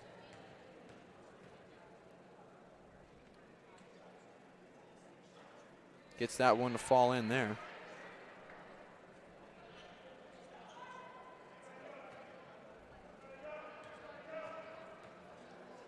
And her second attempt. And it is good. Greyhounds pick up the intensity on the defensive side. Ball is tipped away there by Jakaitis and sent out of bounds. Ball will stay with the Eagles. It's the first real energy we've seen from UIndy since probably early third quarter. And it's good for them to keep up the intensity, even though they are down just a little bit here as the game is winding down.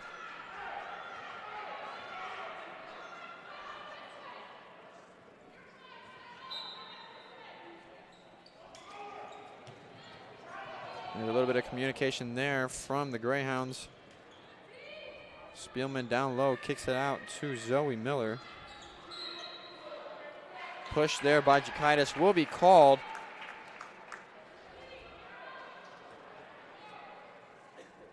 And that'll send Haley Smith to the line for 2.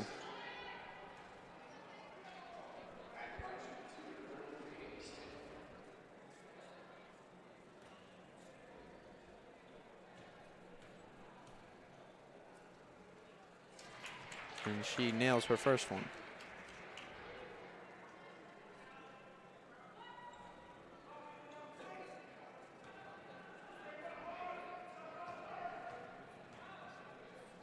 Second one up and is no good. Rebounded by Ortiz, taken away by Spielman. I think that'll be a foul on Spielman.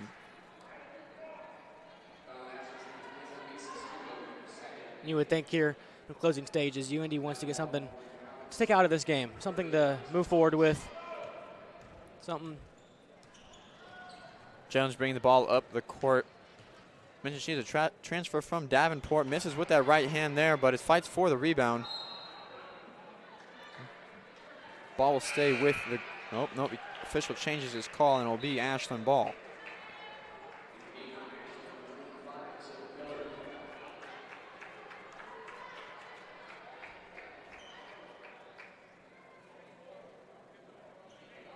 We have a huddle here.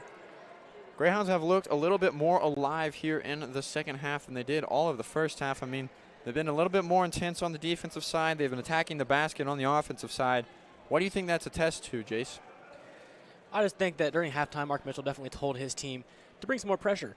They didn't look too much alive in the first half. Second half, they've brought some more intensity. Although, they are still down by a lot, but they've looked better in the second half. They've looked like more of a complete team. I mean, their defensive, as we can see here, has really picked up. They're kind of implementing that full court press, getting a little bit more in there, and they're just trying to chip away and forcing a mistake from the Eagles as ball is found down low to Smith, and she is fouled on her shot and will be sent to the line for 2. And Ashland's continuing to get that ball down into the paint, into their post players. Those post players, those easy looks. And that's what they've been really rolling with all night. You know, a set play where they have the ball up top and throwing it down low once they suck all the defenders out of the lane. Smith's first shot is up and good.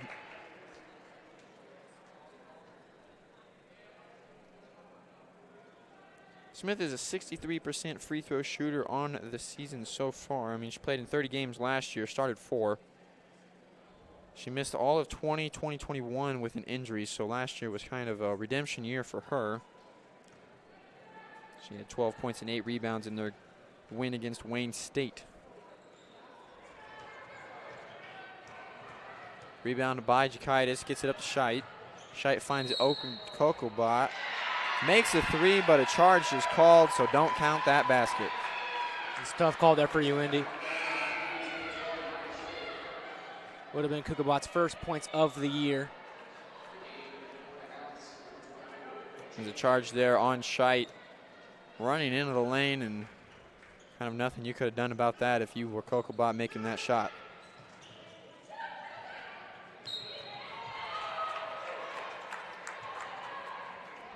Yeah, the defensive intensity has really been brought up just a little bit by the Greyhounds as they've shown a little bit more pressure on the offensive side of Ashland, as a foul now will send the Eagles to the line for 2.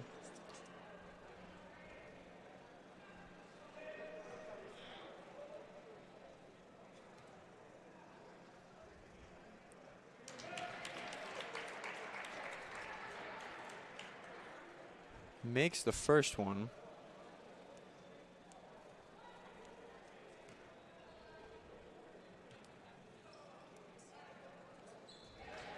That's Spielman.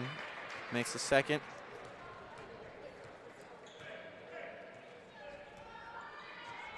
Scheidt gets instructions from head coach Mark Mitchell. If I was Coach Mark Mitchell, I would not be, thinking about this team and their fight in the second half, I think that he should be pretty happy about how they showed resilience. I mean, they didn't give up, and I mean, they're showing more and more intensity as this game has gone on. I mean, they do have 2 minutes left in this one. But I'd be happy with the performances from a couple of these girls. As we saw here, Jada Patton really showed that she could be a spark to this offense, has earned playing time. As Scheidt throws up a 3 here off the back iron. No good. But I mean, they just got to get a little bit more cohesive. I mean, it is only the second game of the year, so I wouldn't dwell too much on this. And it is a brand new coaching staff across the board. Head coach, assistant coaches, brand new staff. They brought in plenty of transfers. This team's going to take some time to gel. Yeah, I think I agree with that. I mean, you can't really expect things to change overnight. But they've showed improvement as this game has gone on, and I think that's a highlight that they can take away from today. It's always a tough game also playing the 5th team ranked nationally. And Ashland has been historically good. They won it on 2013. They had a 31-0 year just 2 years ago. They are a phenomenal school. As Miller misses both of those. Rebound is caught and put back up by Smith. Long heave down the court by Scheidt. Finds Kokobot.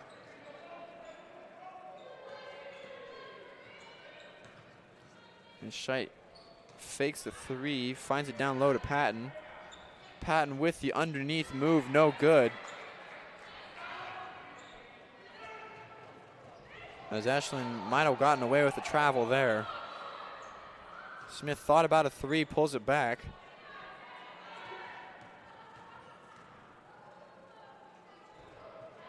Chable with the long 3, no good, rims out. Smith with the rebound, taken away.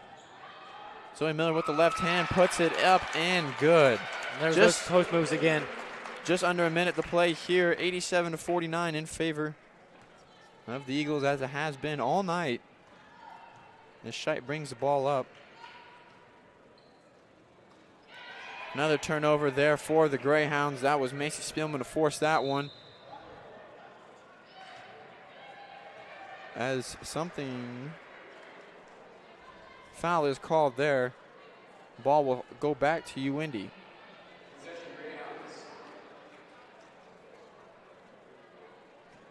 .40 seconds remaining. Scheidt brings the ball up.